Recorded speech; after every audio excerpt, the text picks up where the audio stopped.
with the reasonable and well-intentioned ambition to contain obnoxious elements in society, has created a society of an extraordinarily authoritarian and controlling nature. It is what you might call the new intolerance, a new but intense desire to gag uncomfortable voices of dissent. I am not intolerant, say many people, say many softly spoken, highly educated, liberal-minded people. I'm only intolerant of intolerance. Keir Starmer's actions cause a storm of indignation, and now he has been destroyed by none other than the legendary British comedian Rowan Atkinson. He furiously criticised Starmer for his attempts to destroy the comedy culture that has been the soul of Britain for centuries. Atkinson is not just opposed, he loudly declares his position, condemning a culture that rejects comedians and their art. Lately, it has become increasingly difficult for comedians because they have to constantly monitor every word and joke. In his interview with the Irish Times, he bitterly noted that comedians should have the undeniable freedom to joke about any topic. Every joke has its victim, and he strongly emphasizes that in a free society, comedians should not be silent and be limited in their statements and actions. It's really amazing, isn't it? With his absurd decisions, Starmer forced even the quietest people to raise their voices and speak out. Addressed by the issues being aired, argued, and dealt with, preferably outside the legal process. For me, the best way to increase society's resistance to insulting or offensive speech is to allow a lot more of it. As with childhood diseases, you can better resist those germs to which you have been exposed.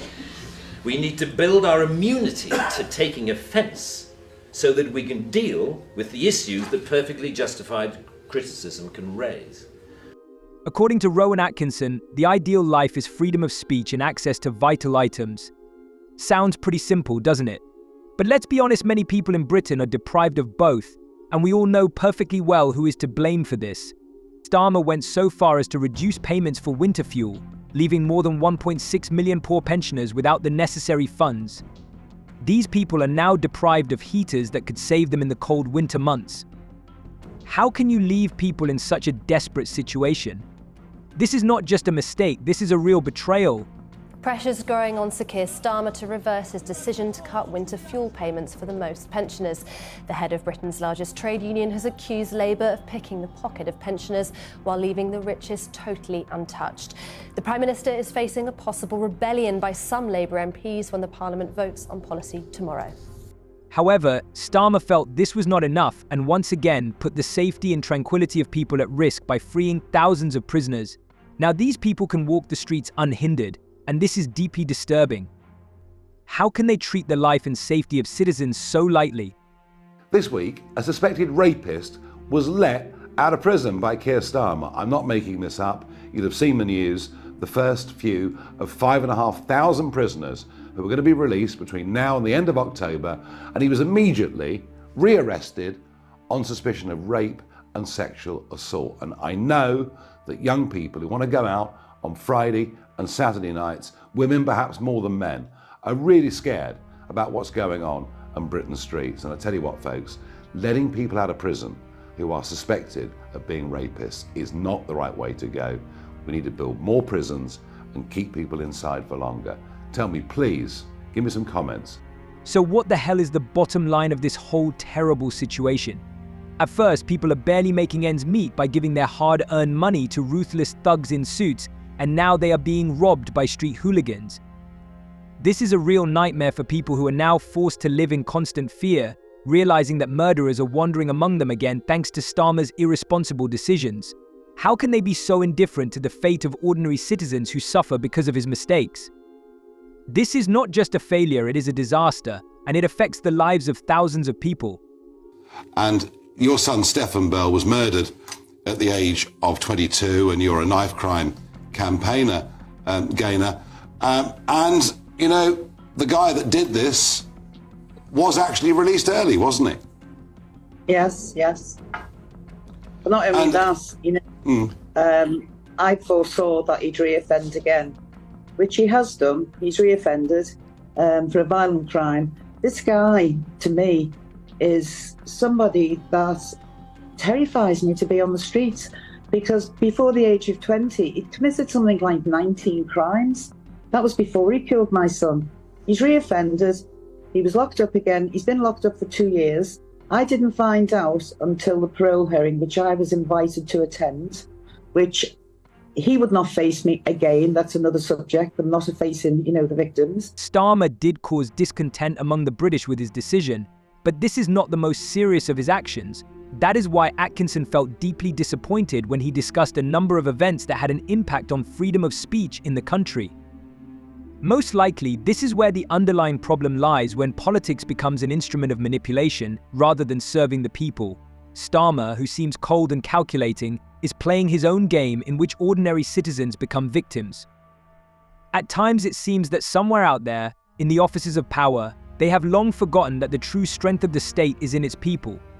Our priority should be to deal with the message, not the messenger.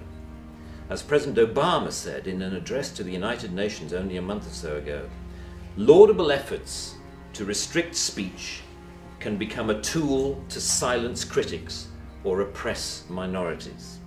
The strongest weapon against hateful speech is not repression, it is more speech.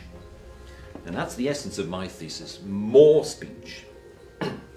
If we want a robust society, we need more robust dialogue, and that must include the right to insult or to offend.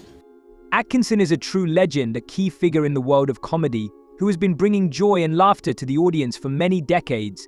When a person of this level speaks out, it's worth listening to his words. And most importantly, Atkinson is not trying to humiliate or offend. He shares his thoughts on the strange cultural change that has brought comedy under the scrutiny of critics. Every year, the boundaries of the comedy genre become more blurred, revealing elements that were previously considered taboo. Atkinson touches on this topic, talking about how many comedians now have to constantly monitor what they can and cannot joke about. In a recent interview you gave with the Irish Times, you said, comedy's job is to offend, and it seems nowadays people are very careful about what they joke about. Do you worry about where comedy is going? Not greatly, because it's a cyclical thing. 1 minute, certain jokes or certain attitudes and outlooks are just out of fashion. And in the end, the whole point of a joke is to entertain people. And if people are not entertained, then you haven't, fulfilled your brief. And so I'm a great believer that we must have free expression, and in comedy you must be able to make jokes about absolutely anything. I mean, the only question is you would be wise to choose a context in which it's going to be appreciated, because not all jokes suit all contexts. The joke you tell around a table in a restaurant with some friends is not necessarily something for primetime TV. According to Atkinson, such pronounced restrictions must be eliminated so that comedians can once again enjoy the right to freedom of speech. If the law in the UK continues to operate in its current format, the country will soon be filled with convicts. The innocent will be behind bars. Comedy has always been a mirror of society, reflecting its flaws and vices, and if we try to stifle this art, we will thereby deprive ourselves of an important tool of self-reflection. I don't know what the atmosphere was in the room. If people pay to see a comedian, they've got to accept whatever they provide. I'm a great believer that artists should never apologize for their art. You put something out there, you paint a watercolor, you make a joke, you make a television show, whatever it is. If people are offended, that's their problem. It's not yours. You've done your bit. If they don't want you to work for them again, then that's, that may become your problem, but you've done your bit and you've done your best, and it's up to the audience to judge. I'm a great believer that if a joke has an appreciative audience, no matter how small, no matter who they are, then it is worthy. It should be, as it were. Let's pay attention to the two-tier system. This two-faced system puts some on a pedestal while others feel the weight of restrictions and repression. Aristocrats, with privileges, receive protection from the consequences of their actions, while ordinary people face severe punishments for the same offenses. Rowan Atkinson furiously points out the absolute necessity of freedom of expression for comedians who are being oppressed by censorship. He emphasizes that such a situation undermines the very essence of comedy, which, as an art, should be able to provoke reflection and provoke discussion. Interference in the work of comedians is a step backwards, which leads to deafness of society to important problems. Atkinson appeals to citizens, urging them to unite against injustice and defend their right to free expression. He is confident that only through joint efforts can this all-encompassing tendency to suppress creativity be countered. What do you think about this video? Share your thoughts in the comments. See you later.